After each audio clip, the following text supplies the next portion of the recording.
आज हम present definite की चर्चा करेंगे। प्रेजेंट डेफिनेट एक ऐसा टेंस जो कि बहुत ही इंपॉर्टेंट टेंस है। प्रेजेंट डेफिनेट के बारे में जो जानकारी है वो कुछ इस तरह से है जो आप अपने स्क्रीन पर देख सकते हैं।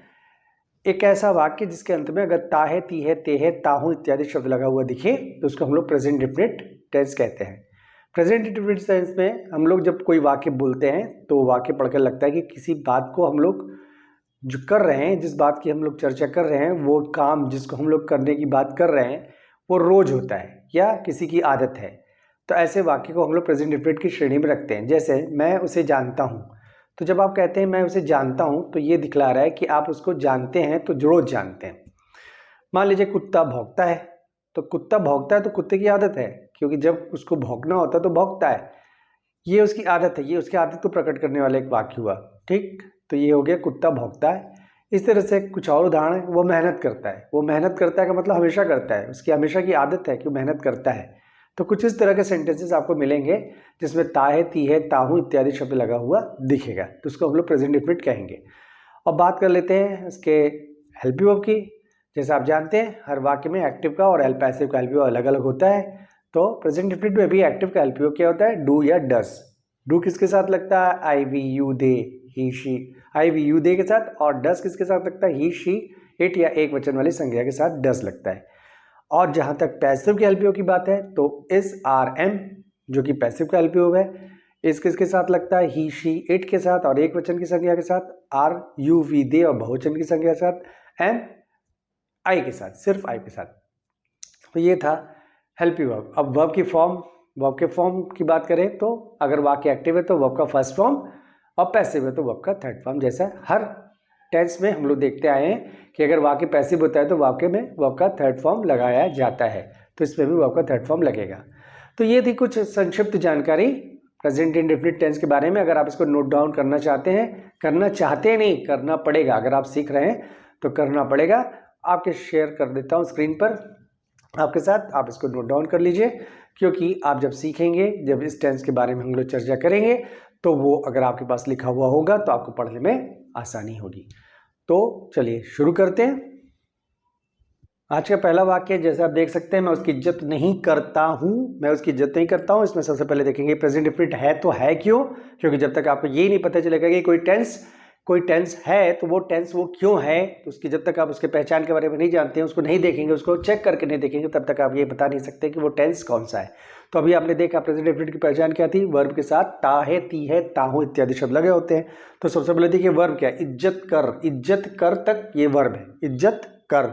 क्यों वर्ब है? क्योंकि हम लोग पहले ही बता चुके हैं वर्ब उस शब्द को कहते हैं जिसके साथ कर, करूँ, करे, की इत्यादि शब्द लगे हों, या जिस शब्दों के साथ ना अक्षर लगा के जोड़ सकते हैं तो उसको भी हम लोग वर्ब कहते हैं। जैसे इज्जत कर, ये वर्ब है। इज्जत कर के साथ ना अक्षर जोड़ के देखिए, इज्जत करना, सही लग रहा? तो ये वर्ब है। तो इसके साथ क्या जुड़ा हुआ है? ताहू। ताहू जुड़ा हुआ है, तो इसलिए ये वाक्य प्रेजेंट इंडेफिनिट कहलाएगा। तो ये तो पहचान हो गई प्रेजेंट इंडेफिनिट की, ठीक है, जिससे पता चला कि ये वाक्य प्रेजेंट इंडेफिनिट है। अब हमें खोजना है वर्ब। वर्ब तो हम लोग ऑलरेडी खोज चुके हैं। वर्ब क्या है? इज्जत करना। इज्जत करना है वर्ब। वर्ब खोजने के बाद हमें क्या करना होता है? ऑब्जेक्ट। ऑब्जेक्ट खोजने का तरीका हमेशा की तरह देखिए आपके सामने स्क्रीन पे लिखा हुआ है। ऑब्जेक्ट खोजने के लिए क्रिया के पीछे किसको शब्द लगा के ब्रश करेंगे या किसकी शब्द लगा के ब्रश करेंगे, एक प्रश्न बनाएंगे। इज्जत करना वर्ब है। किसकी लगा के एक प्रश्न अगर बनाएंगे तो प्रश्न क्या बनेगा? किसकी इज्जत कर रहे हो, इसकी इज्जत कर रहे हो, या इस किसकी इज्जत करते हो, कुछ भी कह लीजिए। रहे हो कहिए तब भी उत्तर अगर लिखा होगा तो उत्तर मिल जाएगा, ठीक है। और रहा है, रही है लगा के जोड़ के प्रश्न करने की आदत बना लीजिए, उससे आसानी होती है प्रश्न करने में। तो किसकी इज्जत कर रहे हो तो उत्तर मिला उसकी, तो उसकी हो गया आपका ऑब्जेक्ट। ऑब्जेक्ट खोजने के बाद हमेशा की तरह सब्जेक्ट खोजेंगे, और सब्जेक्ट खोजने के बाद सब्जेक्ट खोजने के लिए क्या करते हैं? क्रिया के पीछे कौन शब्द लगा के प्रश्न करते हैं। क्रिया क्या है? कौन। क्रिया क्या है? इज्जत करना। उसके पीछे कौन शब्द लगाएंगे तो क्या होगा? कौन इज्जत कर रहा है या कौन इज्जत करता है, तो इसका उत्तर मिला मैं।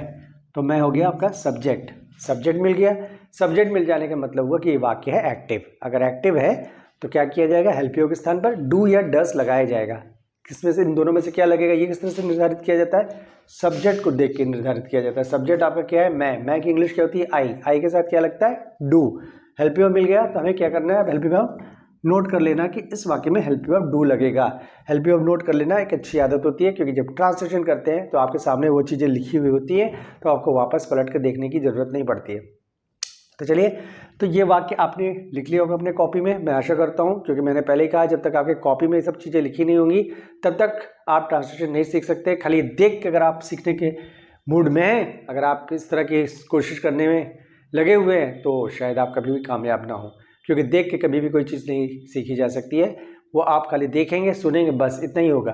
अगर आपका कहीं पे वो लिखा हुआ नहीं होगा, नोट डाउन नहीं होगा, तो जाहिर सी बात है आपका ट्रांसलेशन सीखने की जो प्रक्रिया है वो धीमी पड़ जाएगी या आप नहीं सीख पाएंगे। सीधे सीधे लफ्ज़ों में कहें कि नहीं सीख पाएंगे। और मैं नहीं चाहता हूँ कि आप ना सीख पाएँ। अगर आप टाइम दे रहे हैं तो जाहिर सी बात है आप सीखने के लिए टाइम दे रहे हैं, तो नोट डाउन जरूर कीजिएगा।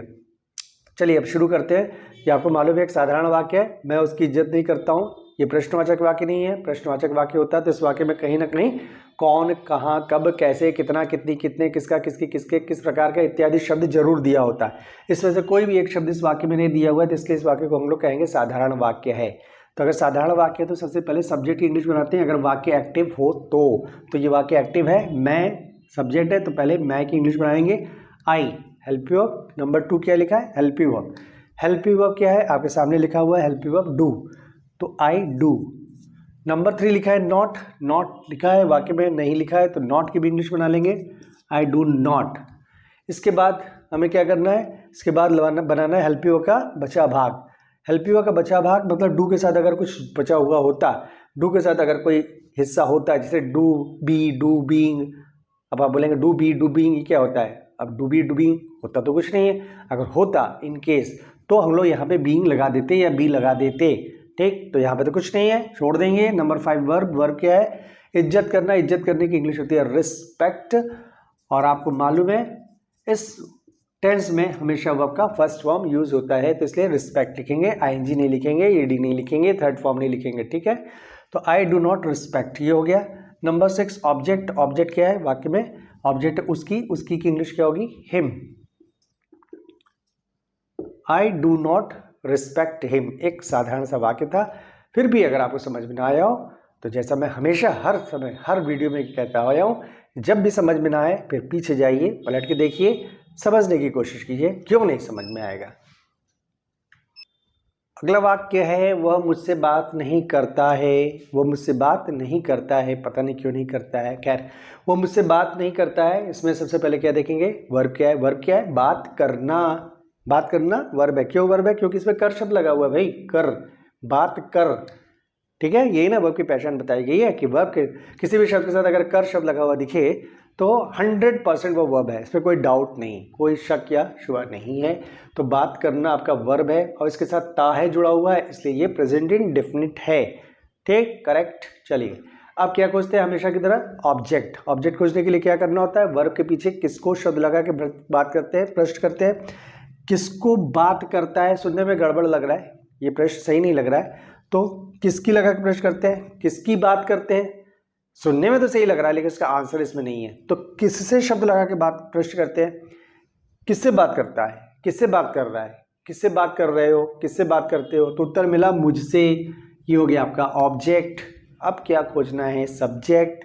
सब्जेक्ट खोजने के लिए क्या किया जाता है? क्रिया के पीछे कौन शब्द लगा के प्रश्न करते हैं। कौन बात करता है, कौन बात कर रहा है, कौन बात कर रहा है, तो उत्तर मिला वह बात करता है, वह बात कर रहा है, तो वह हो गया सब्जेक्ट। सब्जेक्ट मिल गया। इसका अर्थ क्या निकला? ये वाक्य है एक्टिव। अगर एक्टिव है तो इसमें हेल्प यू क्या लगेगा? इसमें हेल्प यू लगेगा डू या डस, ठीक है। अब डू लगेगा कि डस लगेगा, ये किस तरह से निर्धारित होगा? सब्जेक्ट को देख के। नेचुरल है भाई, हमेशा सब्जेक्ट को देख के हेल्प यू डिसाइड किया जाता है। अगर सब्जेक्ट नहीं है तो ऑब्जेक्ट को देख के। और यहाँ पे सब्जेक्ट है वह की इंग्लिश क्या होती है? ही, और ही के साथ क्या लगता है? डस। डस लगता है, दिखा है अपने नोट्स में, लिखा ही हुआ है। इसलिए मैंने कहा कि नोट्स अगर है, अगर लिख के रखा हुआ है अपने सामने, तो नेचुरल है आपको पढ़ने में सुविधा होगी। और अगर आप खाली देखते जा रहे हैं, खाली सुनते जा रहे हैं, कोई फायदा नहीं होने वाला है, ठीक। तो यहाँ पे हेल्प यू नोट कर लेते हैं डस। अब ट्रांसलेशन करेंगे। ये भी एक साधारण वाक्य है कि इसमें कोई भी प्रश्नवाचक शब्द नहीं दिख रहा है। क्यों, कहाँ, कब, कैसे, कितना, कितनी, कितने, किसका, किसके, किसके, किस प्रकार का, इस तरह का कोई भी शब्द इस वाक्य में नहीं दिया है, इसलिए ये वाक्य प्रश्नवाचक नहीं है। तो साधारण वाक्य तो पहले सब्जेक्ट की इंग्लिश बनाएंगे क्योंकि ये वाक्य है एक्टिव। तो साधारण वाक्य में सबसे पहले सब्जेक्ट, सब्जेक्ट लिखा है ही, फिर लिखा है नंबर 2, नंबर 2 लिखा है हेल्प यू का पहला भाग, हेल्प यू आपके सामने है डस, डस लिख देंगे, ही डस।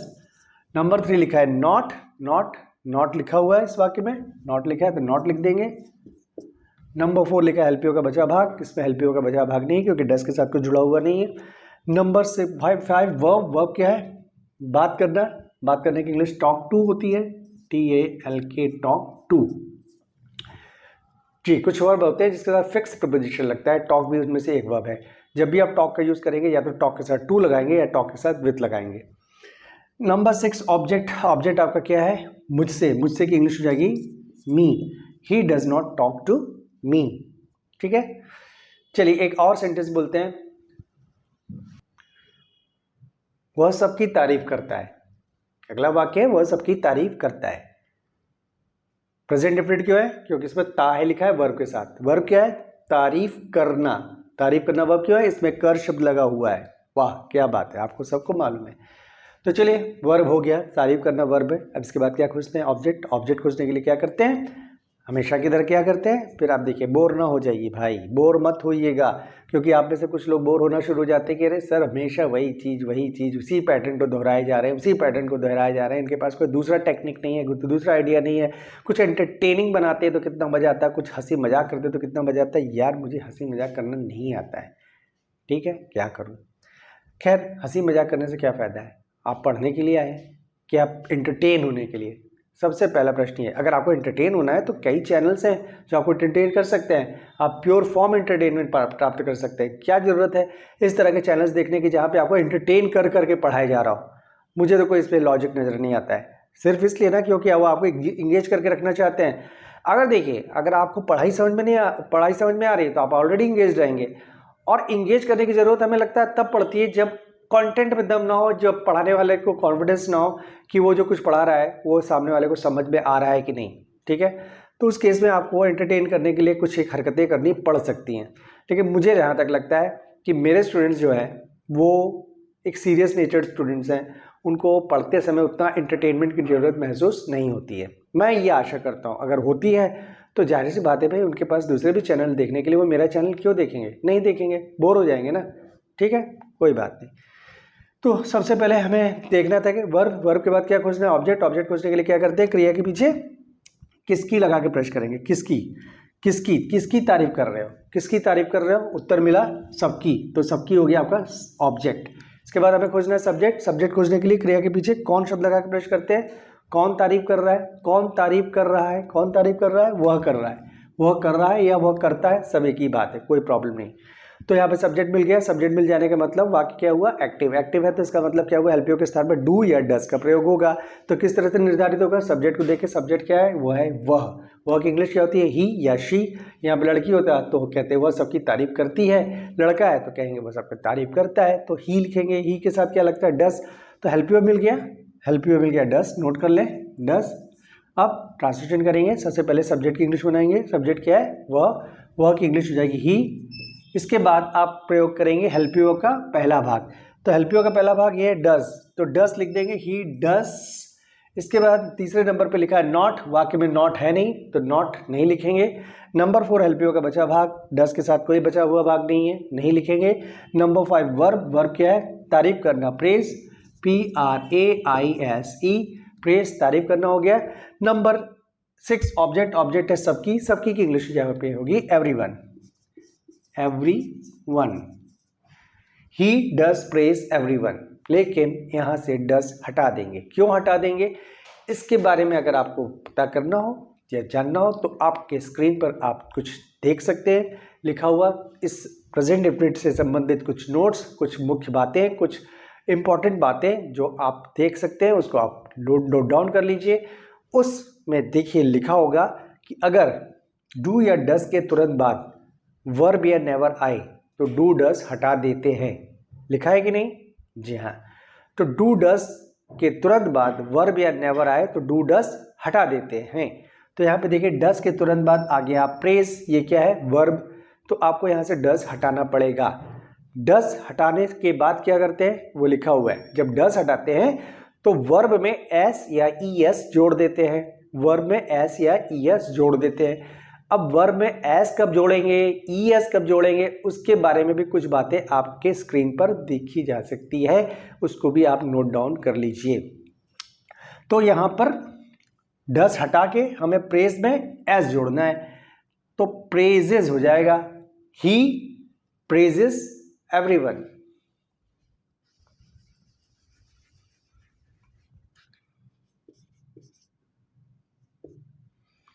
ही प्रेजेस एवरीवन, ही प्रेजेस एवरीवन। अगर बात समझ में ना आई हो तो जी हाँ, आपने सही समझा। अब आप समझने लग गए मैं क्या कहने वाला हूँ, आप भी एंटिसिपेट करना शुरू कर चुके हैं। बड़ी अच्छी बात है, इसी को कहते हैं ट्यूनिंग, इसी को कहते हैं स्टूडेंट और टीचर के बीच का रैपो। ठीक है, एक रैपो स्थापित होना चाहिए, तभी स्टूडेंट और टीचर लंबी दूरी एक साथ तय कर सकते हैं। मैं आशा करता हूँ कि आप और हमारे बीच भी रैपो बन रहा है।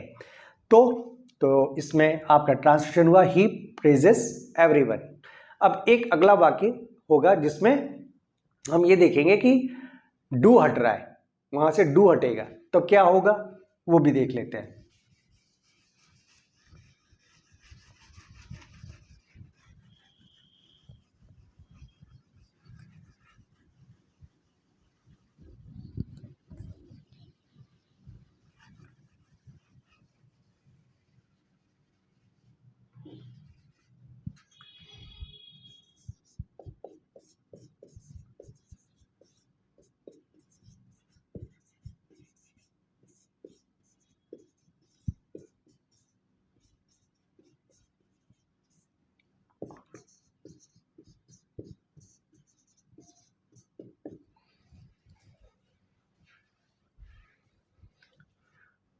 मैं कभी समय नहीं बर्बाद करता हूं।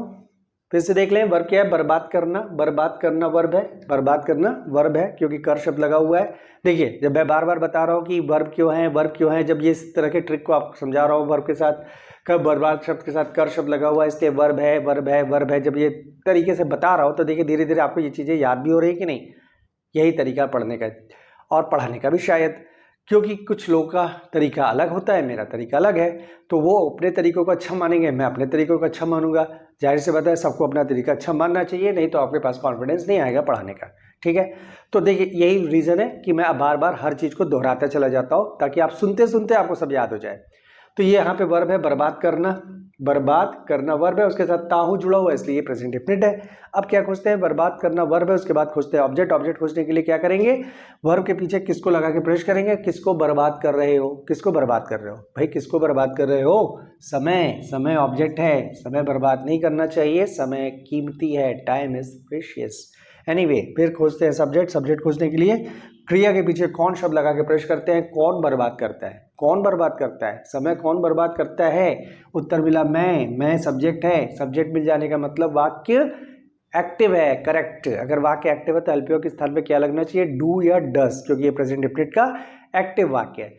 तो डू लगेगा कि डस, सब्जेक्ट को देकर निर्धारित होगा। सब्जेक्ट क्या होगा, मैं की इंग्लिश क्या होती है, आई के साथ क्या लगता है, डू। तो यहाँ पे एलपीओ हम नोट कर लेते हैं, डू।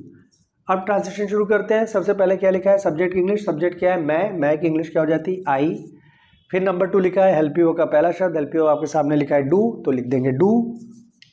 नंबर 3 लिखा है नॉट या नेवर, यहाँ पे नेवर लगाएंगे क्योंकि यहाँ पे लिखा है कभी नहीं। अगर वाक्य में कभी नहीं लिखा है तो कभी नहीं की इंग्लिश हो जाएगी नेवर। नंबर 4 हेल्प यू का बचा भाग, हेल्प यू का बचा भाग डू के साथ कुछ जुड़ा नहीं है तो इसलिए बचा भाग नहीं है। नंबर 5 वर्ब, वर्ब है बर्बाद करना, बर्बाद करने की इंग्लिश होती है वेस्ट, WASTE।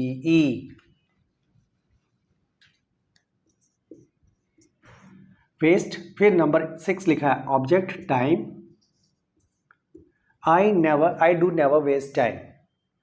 अभी आपने नोट्स में देखा कि डू या डस के बाद वर्ब या नेवर आए तो डू डस हटा देते हैं। तो देखिए यहाँ पे डू के बाद क्या आया, नेवर आया, तो आपका डू भी यहाँ से हट जाएगा। लेकिन डू हटाने पे वर्ब में एस या ES नहीं जोड़ेंगे, ये भी लिखा हुआ है।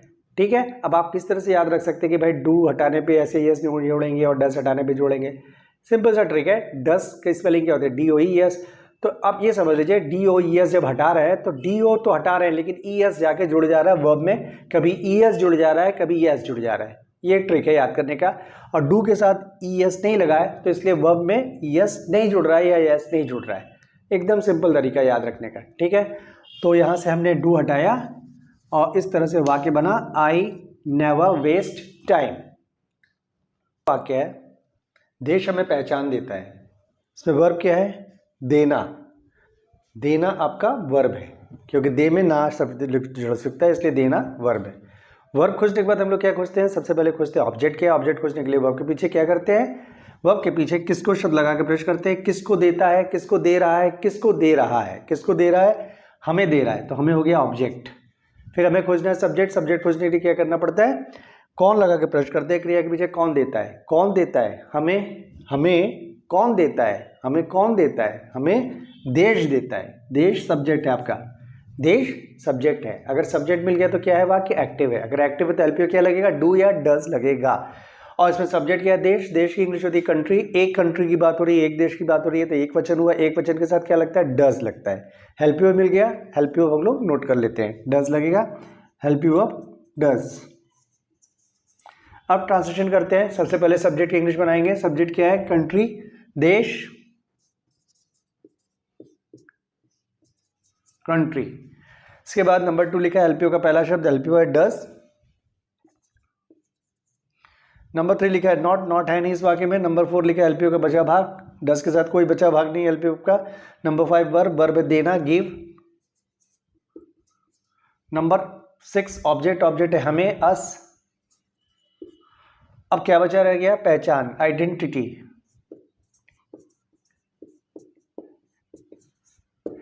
Country does give us identity, लेकिन डज हट जाएगा क्योंकि डज के बाद वर्ब आ रहा है। डज के बाद वर्ब आ रहा है, इसलिए डज हटा देंगे, और डज हटाएंगे तो वर्ब में एस या ई एस जुड़ जाएगा। इसमें अंत में ई लिखा हुआ है तो खाली एस जुड़ जाएगा, गिव्स, और डज हटा देंगे। यानी कंट्री गिव्स अस आइडेंटिटी। थोड़ा और साफ साफ लिख दें, दूर दूर लग रहा है। gives us identity, country gives us identity। अगला वाक्य है, वो कभी नहीं खेलता है। वो कभी नहीं खेलता है, वो कभी नहीं खेलता है। किसी की आदत बता रहे हैं कि वो कभी नहीं खेलता है। जब उसको खेलना चाहिए तब भी नहीं खेलता है, वो कभी नहीं खेलता है। यानी किसी की आदत की बात हो रही है और लास्ट में ता है लगा, इसलिए ये वाक्य प्रेजेंट डिफरेंट है। और सबसे पहले क्या देखते हैं? वर्ब। वर्ब है खेलना, खेल के साथ ना शब्द लग सकता है, इसलिए वर्ब है खेलना। वर्ब खोजने के बाद क्या खोजते हैं? ऑब्जेक्ट खोजते हैं। ऑब्जेक्ट खोजने के लिए क्रिया के पीछे क्या करते हैं? किसको शब्द लगा के प्रश्न करेंगे।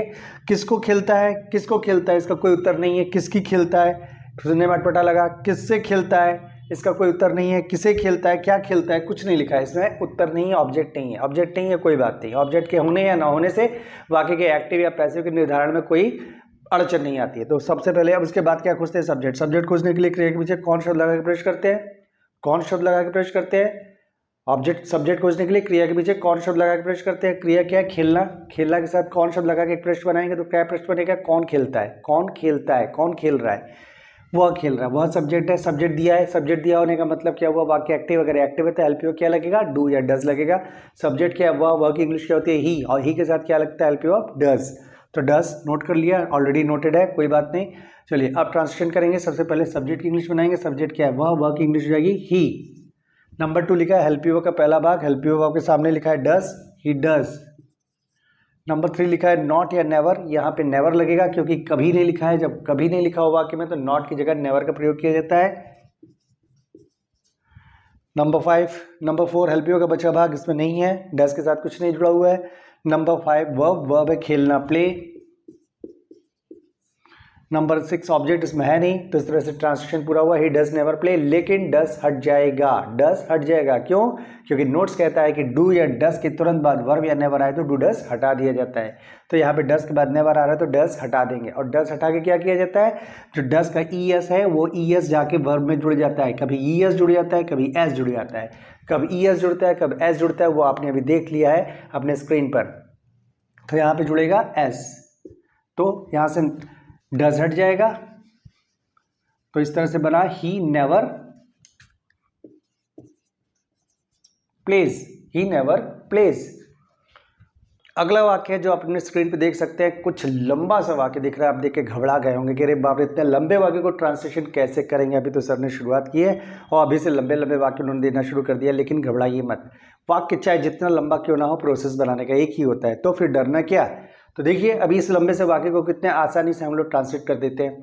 तो सबसे पहले क्या देखते हैं? वर्ब देखते हैं। वर्ब क्या है? जानना, जाना जाता है। और आप में से अगर कोई कंफ्यूज हो गया, जा शब्द भी वर्ब हो सकता है, तो उसको चेक करने का तरीका मैंने बताया कि जा शब्द के पीछे वाला जो शब्द उसको हटा दो, वाक्य पढ़ो। भारत को अनेकता में एकता के लिए जाता है।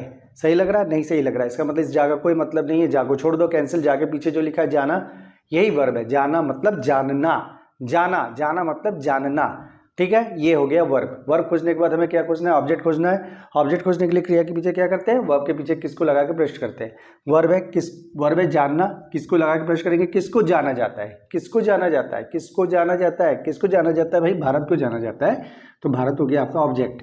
अब सब्जेक्ट खोजना है। सब्जेक्ट को खोजने के लिए क्या करते हैं? सब्जेक्ट को खोजने के लिए क्रिया के पीछे कौन शब्द लगा के प्रश्न करते हैं? कौन जानता है। देखिए प्रश्न सही बनना चाहिए, कौन जानता है? कौन जानता है? भारत को कौन जानता है? कौन जानता है? इस वाक्य में इसका उत्तर नहीं लिखा है। भारत को तो सब कोई जानता है, लेकिन इस वाक्य में नहीं लिखा है। इसका मतलब वाक्य में सब्जेक्ट नहीं दिया है। वाक्य में सब्जेक्ट नहीं दिया है तो मतलब पैसिव है, तो हेल्प यू के स्थान पर इज आर या एम का प्रयोग होगा। तो ये किस तरह से डिसाइड होगा? इज आर एम में से क्या लगेगा? ऑब्जेक्ट को देख के डिसाइड करेंगे। ऑब्जेक्ट है भारत को, भारत को मतलब इंडिया, इंडिया एक वचन, तो एक वचन होने के कारण हेल्प यू यहाँ पे क्या लगेगा? इज लगेगा। तो हेल्प यू हम नोट कर लेते हैं, इज लगेगा। अब ट्रांसलेशन शुरू करते हैं। साधारण वाक्य, सबसे पहले किसकी इंग्लिश पढ़ेंगे? सब्जेक्ट की। लेकिन ये वाक्य एक्टिव है? एक्टिव है नहीं, ये वाक्य पैसिव है। अगर पैसिव है तो लिखा है ऑब्जेक्ट की इंग्लिश पहले बनाओ। ऑब्जेक्ट क्या है? Bharat, India. Number 2 help you का पहला शब्द, हेल्प यू आपने नोट किया है, इज। नंबर 3 नॉट, नॉट या नेवर है नहीं इस वाक्य में। नंबर 4 हेल्प यू का बचा शब्द, इसके साथ कोई बचा हुआ भाग नहीं है, बी, बीइंग, बीन यहाँ से नहीं लगता है। नंबर 5 वर्ब, वर्ब क्या है? जानना, जानने की इंग्लिश होती है नो, और इसका थर्ड फॉर्म होता है नोन, क्योंकि आपको मालूम है पैसिव में हमेशा वर्ब का थर्ड फॉर्म प्रयोग किया जाता है। तो नोन, KNOWN। अब नंबर 6 लिखा है ऑब्जेक्ट, ऑब्जेक्ट की इंग्लिश पहले ही बन चुकी है, तो इसका मतलब ट्रांसलेशन पूरा हुआ। जी नहीं, कुछ बचे हुए शब्द है, उसको भी अब हमें करना है। अब देखिए, आप सोचिएगा कि इतना लंबा वाक्य है तो किस तरह से बना? पहले ये सोचा आपने किस तरह से बनेगा, किस तरह से बनेगा। देखिए मेजर पार्ट जो है इस वाक्य का, उसका ट्रांसलेशन तो हम लोगों ने कर दिया है, देख रहे हैं, वही स्ट्रक्चर यूज कर रहे हैं। अब जो बचे हुए चीज़ें उसको खाली अरेंज कर देना है, बस इतना ही सा काम करना होता है। कोई भी वाक्य क्यों ना हो, उसमें हमें सब्जेक्ट और ऑब्जेक्ट खोजना आ गया, उसमें सब लोगों ने सब्जेक्ट ऑब्जेक्ट खोज लिया, हेल्प यू डिसाइड कर लिया, तो उसके बाद ट्रांसलेशन डैम इजी है, उसमें कुछ रखा ही नहीं है, घबराने की कोई ज़रूरत नहीं है, चाहे कितना भी वाक्य क्यों ना हो। तो बचा क्या? अनेकता में एकता के लिए। तो सबसे पहले क्या करते हैं, जो बचा हुआ होता है वाक्य में, ऑब्जेक्ट के बाद जो चीज़ बचा रह जाता है उसको पीछे से बनाना शुरू करते हैं। जैसे के लिए लिखा है तो पहले के लिए की इंग्लिश बनाएंगे नोन फॉर, के लिए की इंग्लिश हो गई। फिर बचा है अनेकता में एकता, ठीक। अब एकता की बना लें, एकता की होती है यूनिटी, फिर में की हो जाएगी इन, अनेकता की होगी डाइवर्सिटी,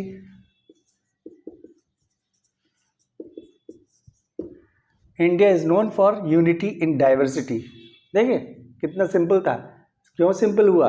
क्योंकि आपने पहले ऑब्जेक्ट खोजा, सब्जेक्ट खोजा, हेल्प यू डिसाइड किया, आधा काम हो गया, फिर आधा काम हमने स्ट्रक्चर देख के कर दिया, हो गया ट्रांसलेशन पूरा। देखने में कठिन सा लगने वाला सेंटेंस जब बना तो लगा एकदम इजी था। अगला वाक्य, मैं उसे बुलाता हूँ, एक सरल सा वाक्य, मैं उसे बुलाता हूँ, ठीक है। अब आप देखेंगे वर्ब क्या है, वर्ब है बुलाना। ऑब्जेक्ट खोज लेंगे, किसको लगा के प्रश्न कर लेंगे, किसको बुलाते हैं, किसको बुला रहे हैं, उत्तर मिला उसे, उसे हो गया ऑब्जेक्ट। फिर सब्जेक्ट खोज लेते हैं, सब्जेक्ट खोजने के लिए क्या करते हैं, कौन लगा के प्रश्न करते हैं, कौन बुलाता है, मैं बुलाता हूँ, मैं हो गया सब्जेक्ट। अब सब्जेक्ट हो गया तो हेल्प यू हो गया एक्टिव का, एक्टिव का हेल्प यू क्या लगेगा, डू या डस। सब्जेक्ट क्या है, आई, आई के साथ क्या लगता है, डू, तो हेल्प यू यहाँ तो लगना चाहिए डू। और ट्रांसलेशन क्या होगा, सबसे पहले subject I, number 2 help you का पहला भाग डू, नंबर 3 नॉट या नेवर नहीं है, छोड़ देंगे। नंबर 4 हेल्प यू का बचा भाग नहीं है, छोड़ देंगे। नंबर 5 वर्ब, वर्ब है बुलाना कॉल।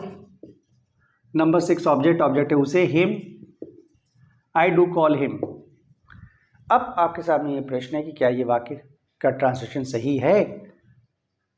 अब आप तो बोलेंगे बिल्कुल सही है सर, सिर्फ डू हटा दीजिए, क्योंकि डू के बाद वर्ब आ रहा है तो सही हो जाएगा, फिर कोई प्रॉब्लम ही नहीं है। आई कॉल हिम, जिस तरह से आप बता रहे हैं उस हिसाब से तो सही है। लेकिन मैं बता दूं ये ट्रांसलेशन गलत है। क्यों गलत है? मैं उसे बुलाता हूं, क्या ये वाक्य पढ़कर लग रहा है कि वो ये बताना चाह रहा है, मैं जो है यानी मैं उसे बुलाता हूं का मतलब मैं उसे रोज रोज बुलाता हूं? कुछ ऐसा लग रहा है वाक्य पढ़कर, आपको लग रहा है कि ये मेरी आदत है, मैं उसे बुलाता हूं, मैं उसे बुलाता हूं, ऐसा लग रहा है? बिल्कुल नहीं लग रहा है। ये बात कब बोलेगा कोई, मैं उसे बुलाता हूँ, मैं उसे बुलाता हूँ। जब मान लीजिए किसी ने मुझसे पूछा कि वह कहाँ है, ठीक, तो मैंने बोला कि वह कहाँ है, वो कमरे में है, क्योंकि मैं अभी उसे बुलाता हूँ, मैं उसे बुलाता हूँ।